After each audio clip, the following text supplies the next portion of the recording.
good evening, wherever it is that you're joining us. This is a session called Skills for Growth, Creating a Future-Ready Workforce. I think everybody understands that skills are a fundamental determinant of productivity, of growth potential of an economy.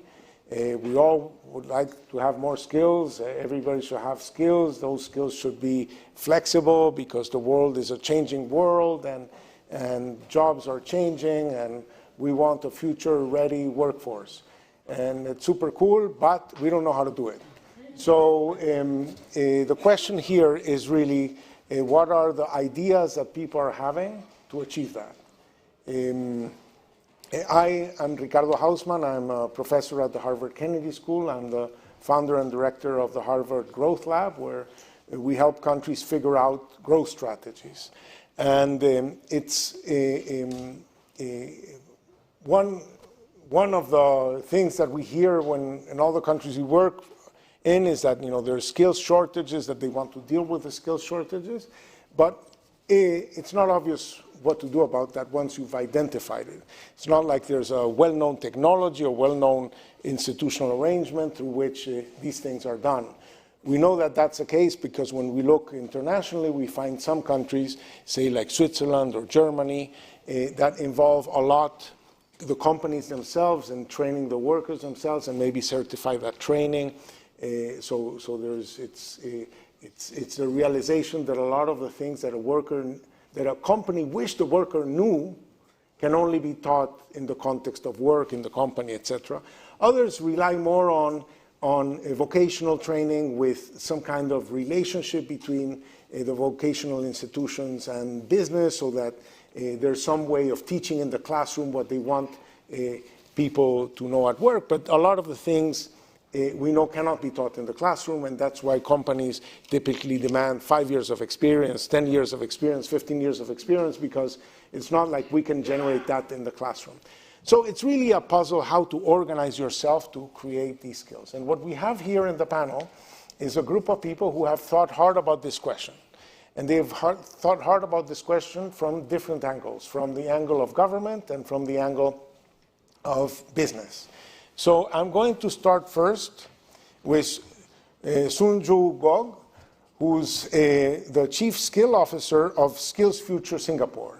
Now, we all know Singapore. We all know that Singapore, went from being a low-income country to being the highest income country in the world development statistics. And it happened within 2 generations. It's an amazing transformation story. You might have heard plans that Singapore has about the future. If you had read those plans 20 years ago, you would have had a good excuse to assume that these are, pie in the sky, white elephants, and so on. But the thing is that Singapore delivers. So here we are now with the Chief Skill Officer of Skills Future Singapore, and we want to know how it is that they plan their future needs for skills, how it is that they deliver on the generation of those skills. Thank you, Ricardo. Actually, I'm trying to see whether I can summarize the 57 years of work in a few minutes. Essentially, when we look at a competitive economy, we know very clearly that we need a competitive workforce.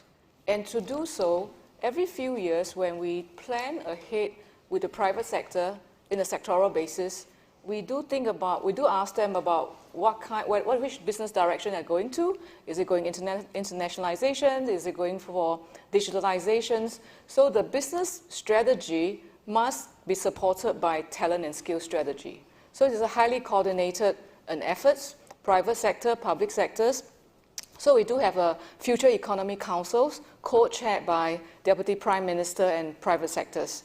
And they deliberate on this future economy, and then it cascaded down to industry transformation plan. So every industry has an industry transformation plan where part of it is the talent and skills. So once we unveil that talent and skill strategy, it will almost immediately translate it into insights for university, polytechnics, and technical educations to then put in their curriculums And we also look into how the incumbents workforce need to be very quickly reskilled. So one example today is we just formed a Green Skills Council, and the Green Skills Council is going to drive the Singapore Green Plan 2030 so that we can go into the zero emissions.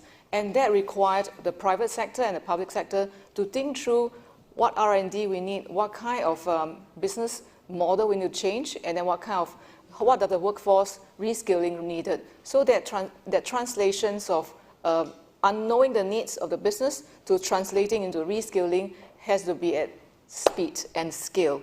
And we do provide job skills insights that we analyze to enterprises, also to the citizens.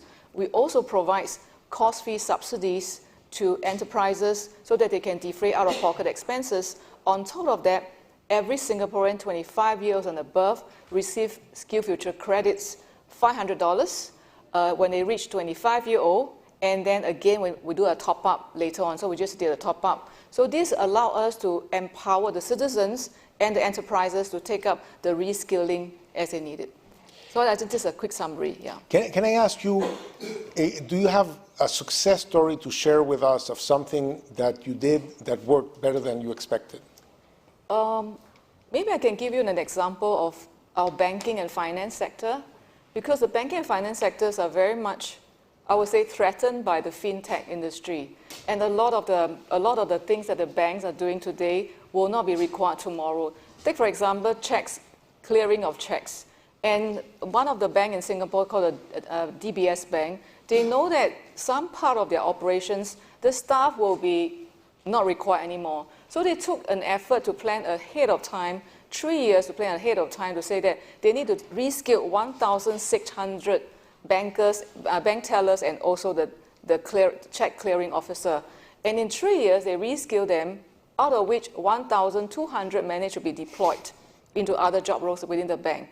400 joined other banks. So I think it's quite a successful story by the employers took upon themselves to say that, hey, I need to keep my workforce, because in a very tight labor market, once you let go, then it's very difficult to recruit. So they took upon themselves to reskill the workforce ahead of time, and they help them transit as the business transit. Very, very interesting. Let me go now to Commissioner Nicholas Schmidt. He's the Commissioner for Jobs and Social Rights of the European Commission. Some countries struggle with dealing with one country. You have to struggle dealing with 27 countries and hopefully going on to 30 plus, right? Once you accept Ukraine, Albania, and Macedonia. But it's very clear what the goals are. We don't know what are the tools and the instruments to achieve those goals. So what's the strategy of the European Union to be able to assure that its citizens have good jobs? Well, first, I would recommend all the member states go to Singapore and be a bit inspired. I think, because what we are proposing, by the way, is not so far away from what you are concretely doing. But you know, the Commission, we can just give good advices, we can give money, we can call on member states to do things, but then at the end, it's member states that decide. So that's a bit the difference between a state and the Commission, who has to coordinate and help member states to find the right path. But I think there is an awareness in Europe that first we need to relaunch our growth model because of technology, because of competition worldwide, because of new constraints, and because of demographics also. Europe has also a very hard demographic evolution, which is, well, obliging us to invest more in productivity, because that's the only way how we can cope with this issue. So what we are doing is now to say, okay, we have to skill. First, we have to better educate. I think at the end, it starts with education. So I think rethinking our education systems. We're all speaking about what are the first new skills needed. And we find first skill, creative thinking, creativity. And you said this morning, I think, you looked after the book, How to Teach Creative Thinking. Yeah. Do our school systems teach kids creative thinking? I'm not so sure. So probably we have to start here, also by adapting our education systems in this direction. What are the needs? What are the major skills? Because with internet, you can have in half a second every information you need. Creative thinking is a bit more difficult. You need a bit more time, and you need also the way how to do it. So now we launched this Year of Skills, European Year of Skills, which has first as an objective to create a mindset for skills at all levels, not just states or governments. It's important, governments have an important role to play. We heard that just now. But at the end, it's also about companies, and it is also about the individual. And we tried now, you have introduced this special credit. We call it the personal credit or educational or training credit. Everybody should have this credit to invest for his own purpose, for his own career. We have a certain number of member states introducing that, not all of them. Some are more skeptical, but I think your case is a good argument for everybody to do so. And I think the transformation we are going through, especially also with green skills, with climate, shows also that there are a lot of opportunities. And what is important is now to give people the trust, because people are very often skeptical. When you tell somebody you have to be reskilled, not everybody says, well, that's fantastic, I waited just for that. No, it is the question you have to convince, and you have to show that being reskilled, being upskilled is a better opportunity. It's not just because you want to sack this person afterwards. Absolutely not, because otherwise you would not invest in this person. And this is something we want to develop now in order to sustain, change the growth model in Europe, and this can only be done through people at the end. Better skilled people, better educated people, and also better motivated people, precisely to be skilled and open to new skills and new knowledge. And let me ask a rejoinder. So we know the goals. You have the willingness to spend money. Yeah, can you tell us something about the mechanisms to transform money into skills? That is the production function of those skills. What is the best way to deploy those resources? Is it something that you're going to subcontract with us at university so that we teach something in the classroom?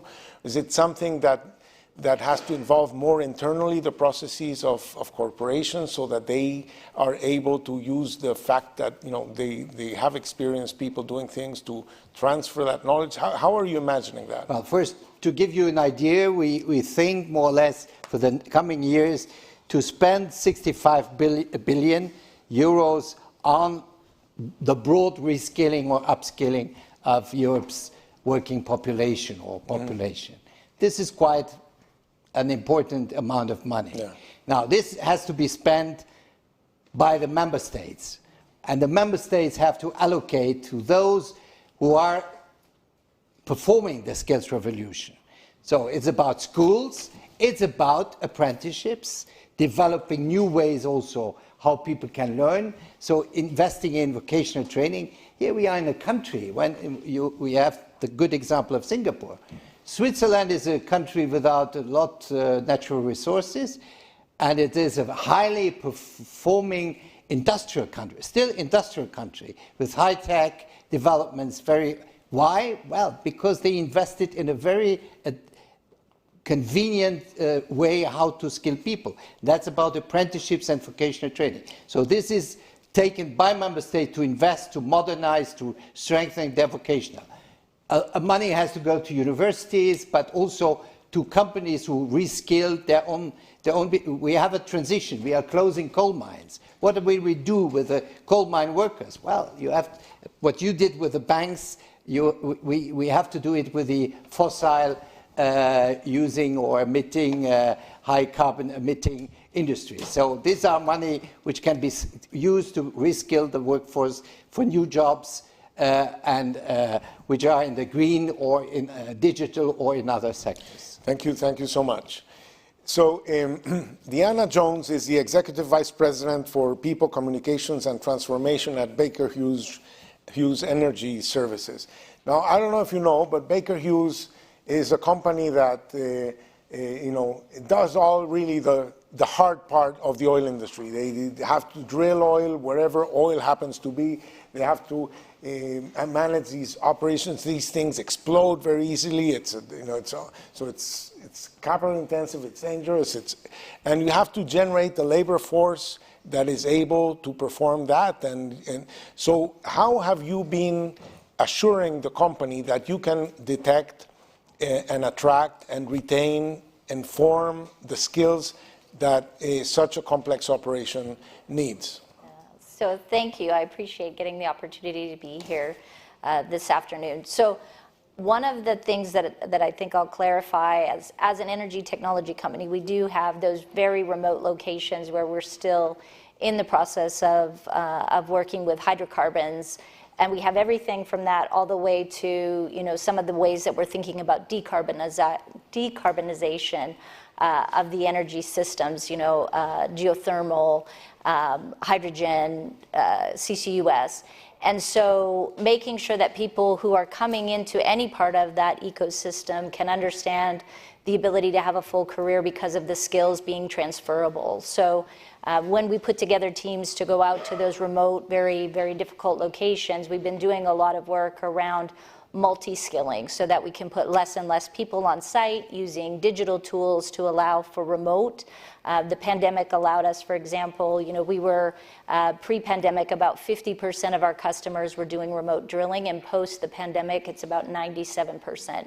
So the adoption of technology, and the ability to actually, use individuals who are on site combined with people who are more remote and working in different ways is definitely something that we're focused on. But I think it comes down to identifying the activities that are going on in each of those areas, whether it's applied technology or manufacturing or engineering, bringing people into an existing ecosystem. So today, 81% of the world's energy is still coming out of fossil fuels, and giving them the ability to see how they can actually work on projects and do engineering and focus on how we actually decarbonize that ecosystem and actually move towards that cleaner and greener future that we're all looking for.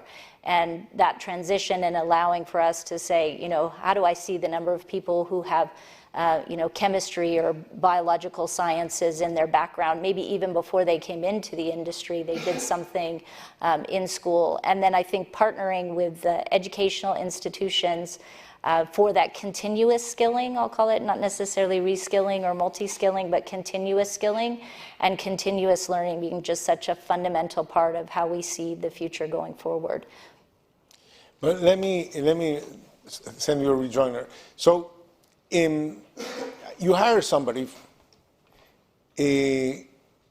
what percentage of jobs at your organization can be performed by somebody you just hired, vis-a-vis somebody with 2 years of experience, 5 years of experience, 10 years of experience, and how and to what extent do you plan their experience so that in the process they accumulate the skills that you need for a person that needs to have 10 years of experience? Yeah, so very few. So we are partnering more, I would say, with community colleges, with universities, to make sure that the skills are as applicable as possible. But when you enter into a company like Baker Hughes, if you're coming straight from college or from secondary education, you probably are spending somewhere between a year to 36 months to actually skill up to be fully qualified to do those jobs. And we look at that competency baseline for what types of jobs you can do, back to the safety sensitive nature of a lot of the work that we do. Our customers require a lot of certification and clarification that the people who are on site are qualified to do those jobs so that we don't end up with health and safety issues. So in some sense, you have an internal training agency yourself. Yes, we do, absolutely. We have an internal training agency, the apprenticeship model. We use that in a number of different locations. So we use a multitude of different things to actually continue to skill those talents that are coming out of campus. Excellent. Muhammad Aurangzeb is the president and CEO of Habib Bank, which is the largest bank in Pakistan. He started his financial career in Wall Street, moved on to Singapore actually before going back to Pakistan some 5 years ago. And you run an organization with 22,000 people. You must have internally a lot of headaches in making sure that your organization has, that those 22,000 people have the skills needed for the organization to perform. And you've been thinking about how can Pakistan more broadly also make sure that other organizations have the skills that they need. Why don't you share us your views? Yeah, thank you, Ricardo. So, yeah, having lived in Singapore, 90% of strategy is execution, and no one does it better than Singapore. But let's move to emerging market, an underdeveloped country. And, we have a population of 230 million people, unfortunately, still growing at the rate that we are growing. The youth bulge, ages between 19 to 25, I mean, it's close to 40%, unemployment rate of 14%. If you talk about youth bulge, it's actually double of that. So all of this is a crying rally for a national upskilling, reskilling, new skilling emergency. You look at the flip side of it. We've just heard Singapore, we just heard the commissioner, billions of dollars, a lot of money being thrown at it. The government does not have the fiscal space. 4% of the federal spending is on education, health, and social protection in general. So, broadly speaking, private sector has no choice but to step up in terms of taking this whole discussion forward. And that's where I think more recently, the accelerator program in conjunction with the World Economic Forum, came in very handy, where we did have co-chairs of the public sector, which is sort of the government ministers, but it's really the co-chairs of the private sector, which took ownership and ownership end-to-end in terms of designing, defining the roles that we need for the industry as we go forward, and then, quite frankly, also funding it, because we don't have the luxury of asking the government for subsidies. So it's early days. We have some proof of concept in terms of the roles that we have identified, the sectors which are aligned with the priorities of the country, which are there, and we are just moving in that direction in terms of now scaling it up. Very good. And can you share with us some experience of these pilots that you've been running? Is there sort of like some clear signs that this is going to work out? Yeah, I mean, I think the digital transformation, right? I mean, it's a known thing now that everyone talks about during the COVID period, right? The decades where nothing happens, and then there are weeks in which decades happen, and that's what happened with the digital transformation. That sort of accelerated the journey in terms of especially the youth taking it, in their own control. We now have roughly 4.5 million freelancers in the country. So that puts us sort of fourth in the world from that perspective. Now, the flip side of that is obviously cyber. And that's where, as HBL, we piloted the program with cybersecurity. About 16 banks participated in that. So it's not about HBL, it's just about seeing how can we supply those resources to the industry. Roughly 70% graduated, and when they graduated, we saw an increase of roughly 25% in their salaries and wages post that pilot. But the real now challenge, Ricardo, is how do we scale it up? And that's where we are. Very, very interesting. So in 2016, Britain voted for Brexit, the US voted for Trump. The idea was, no jobs, bad jobs. We need more jobs, and the whole world started to respond to that sort of like signal from the voters that there was a jobs problem. Fast forward to at least, I don't know, February 23rd of last year, the day before the Ukrainian war started, and the conversation, at least in the developed world, was there are no workers. There are plenty of jobs. There are twice as many vacancies as there are people looking for work in the US.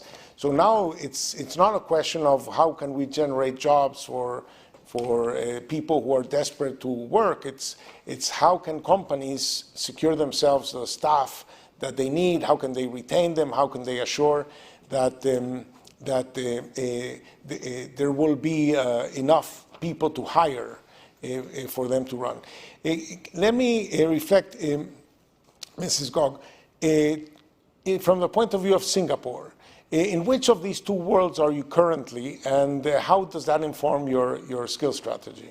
Yeah, I think we certainly are in an extremely tight labor market situations. Our employment is full employment, and in fact, our older workforce, they are 55 and above, have one of the highest employment rate. So we almost have no space left to squeeze any more workforce. So I think moving forward is really about, as you mentioned, and the Commission mentions about, then is the economic growth continue to require labor-injected growth, or we need another model? So I think we have to balance between which part of the work required workforce, which part of the work we really think that we can automate so that we can make best use of the people and think through whether there are certain work that we can do without.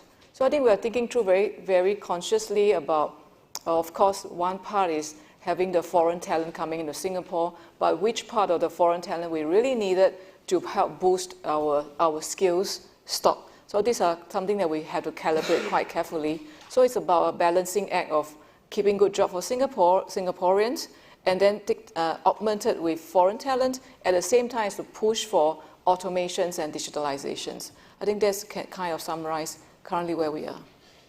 The Commissioner Schmidt, on the same topic, do you think that the motivation within the European Union is associated with workers fearing not having jobs, workers fearing disruption over the course of their lifetime, or is it firms fearing that they may not have access to workers? Well, I think at this very moment, it's probably more now the fear of companies not finding the right skilled people. But at the same time, there are also still in a certain number of member states employment issues. And at the same time, shortages. This is coming together. So it's, I do not want to mention countries, but we have in some member states still very high youth unemployment. And at the same time, when you talk to business people, well, they complain about shortages. So there's a huge mismatch. That's why it is so important now to invest in the right skills policies, to bring these people excluded from the labor market into the labor market. Same thing applies to women. We still have in some countries very low participation of women in labor market. So there are still reserves, and there is probably a fear also of workers that if these technological developments and disruptions go on, that it might also affect them, and it affects them because we have some sectors going through a total change, like automotive, going from the combustion engine to electric engine, which means that you need more or less 1/3 less workforce to produce an electric car. So this is something which is there, and that's why we have to give people this perspective. There are jobs, they might be different, but we give you the possibility to be reskilled, to be upskilled, and to change your job. This is not a catastrophe, this can be even an opportunity. So this is how you have, we try to manage this transition, because we are in a period of major transitions. Thank you very much. Diana, you have been in the industry for a long time. You were at Marathon Oil, you were at Schlumberger, you've been all over the place. In that period of your experience, technology has changed enormously in the industry. How would you characterize the present vis-a-vis, say, the recent past? Now there's tightness in the labor market. How is your job different from your job in previous years? So a lot has changed in that period of time. I've been in the industry a lot longer than I'd like to admit at times.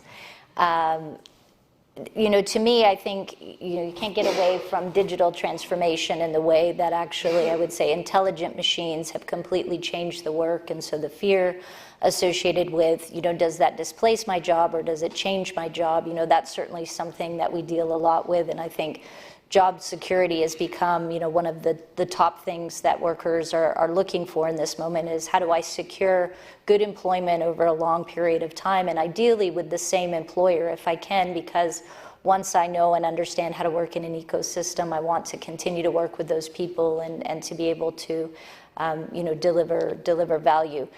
But the other thing that I think has really changed is the sentiment around the industry and the need for us to get to net zero. And so, Baker Hughes was one of the first energy companies that took a net zero target. We have a roadmap and a plan, and we show our employees, on an annual basis how we're making progress. We involve and engage them in that sustainability path. And to me, that purpose-led piece is a big part of what will attract or retain workers in the environment. But for me, then the third thing that I would say that's been the hardest is really some of the vocational roles. Whether that's something as simple as a truck driver.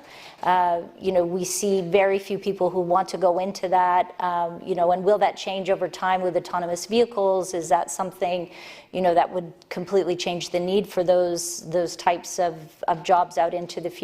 But that balance between highly skilled and highly technical talent, and then very vocational, more trades-oriented talent, and making sure we get the balance there, and certainly a balance from a diversity standpoint. So how do you attract women really into those STEM roles? How do you make sure that they also consider some of those manufacturing or vocational roles that allow them to have very highly paid and highly skilled jobs out over a long period of time? And then for me, the last thing is really the mobility of talent. So it's always been a global industry. We operate in 120 countries around the globe. Getting to that skill level requires us to move talent around to where they can work on mature projects or with the right people to mentor and coach and guide them. And so, working with governments and making sure that we can provide that mobility for the purposes of training and development is absolutely essential to being able to continue to move the workforce forward. That was the same back then, and it's the same today, maybe with more intensity because of the need to develop a workforce really around the globe for all of the projects that will come as we reposition the energy infrastructure. Let me go back to you again. I've been doing a lot of work on migration as a solution to skills shortages and to talent. There's a competition for global talent, and the bulk of the developing countries in the world have very, very restrictive immigration policies that are biased against high-skill immigration. Tell us a little bit about your experience in working in developing countries and trying to move talent in. Can you find ways around, or is it a major headache? You can, but it can be, I think, a bit challenging. I think you have to work at at the initiation of the project or whatever you're doing. I think when we do that and we're working very closely with the governments, with the partnerships that we have, then it's seamless. They understand the need to bring in highly skilled workers for a period of time so that we can actually grow and develop local talent, and that we then also partner to make sure that local talent is coming out into some of the more developed countries so that they're having the opportunity to learn quicker in places and then come back with those skills. But it's not always easy, and I think you have to outline the whole plan and really work together. Like I say, I don't think it's just the expatriation of highly skilled talent. I do think there's a commitment from companies who are working and operating globally to say, how can I migrate talent from developing countries so that we can accelerate their growth and development so they can come back and lead those projects or lead those operations in country. Mohamed Aurangzeb, you have partnered with the World Economic Forum in creating a skills accelerator in Pakistan. What is the nature of that partnership, and how do you see its future? Yeah. So before I come to that, if you don't mind, I'll just mention just a couple of things around what Diana and Commissioner just mentioned around the ecosystem. So while the skilling and reskilling is very important, the ecosystem, even when in terms of attracting talent and retaining talent. And my now working, whether it was for JP Morgan or HBL, when it comes to Gen Z and millennials, it doesn't matter. This is a global population. When we talk about technology and technological transformation, those days are gone when you say, you do this, you do this, you do this, and then you become a managing director, and that's nirvana. That's gone. That's gone, right? So they want to have exciting things in life, and they want to have to work or would like to work for a purposeful organization, right? And that's the linkage back into the World Economic Forum, right? And into the accelerators that we are working with. So I think as I said, what we have done with WF so far is it is a public-private partnership. But where, from my perspective, it's really the private sector which has taken and has to take destiny on our own hands back in the country. And as I said, the unique thing about what we are doing is end-to-end ownership, starting from design to operational effectiveness and going forward, scaling it up. And that's where we are looking forward to working with World Economic Forum through this accelerator to scale it up. Very good. So let me now go to the floor for some questions that you might have. There's a prize for whoever is most daring to start. Yes, over there. My name is Mike. One second, let's wait for the microphone. Thank you. My name is Mike Mansfield. I work for ProAge, a charity focused on age inclusion in the workplace. And we know that if an older worker loses their job, they often find it more difficult to find a new job. And I was wondering if the panel, or you, Professor Houseman, you had any best practices or ideas in terms of what companies or organizations could do to make sure that older workers, A, retain the skills they have so they don't lose the job in the first place, but maybe make sure that they're more employable going forward. Okay, I'm going to hold that question to get a couple of more questions, but let's remember ourselves the question of older workers who lose their job or who rotate out. Yes, second question here. Hi, my name is Projal Khatak. I run a generative AI startup headquartered in Singapore, actually, but we're a global software company. My question was actually more for Mohamed Aurangzeb around, as you see more jobs in places like Pakistan being export jobs in the tech sector, you said, I think 4 million freelancers, a lot of them work for companies globally. We've hired developers in Pakistan too. How do you think that impacts the banking sector and financial services, and what we need to do for workers that might be employed by employers overseas versus employers at home? And I think from a Singapore context too, that's one thing we've seen Singapore companies do is instead of bringing talent in, we've been able to create a global HQ in Singapore and then hire talent in more regional locations around. So, very good. Is there a last question before? So I'm going to turn to the panel. Let's start with Ms. Gog. Sure. I think the questions on the mature worker, older worker or mature worker is a very important one because the whole world, if you notice that the whole workforce is aging. It depends on who is in the super age society. Everybody will catch up sooner or later. So it is very important to start thinking about the workplaces. How can they keep the experienced workforce, and how do they allocate and assign job or task to them? May not be a full-time job because the mature workforce may not want to be a full-time if they are financially stable. So I think the current O and the future O has to be considered carefully, think through the longer-term policy concern.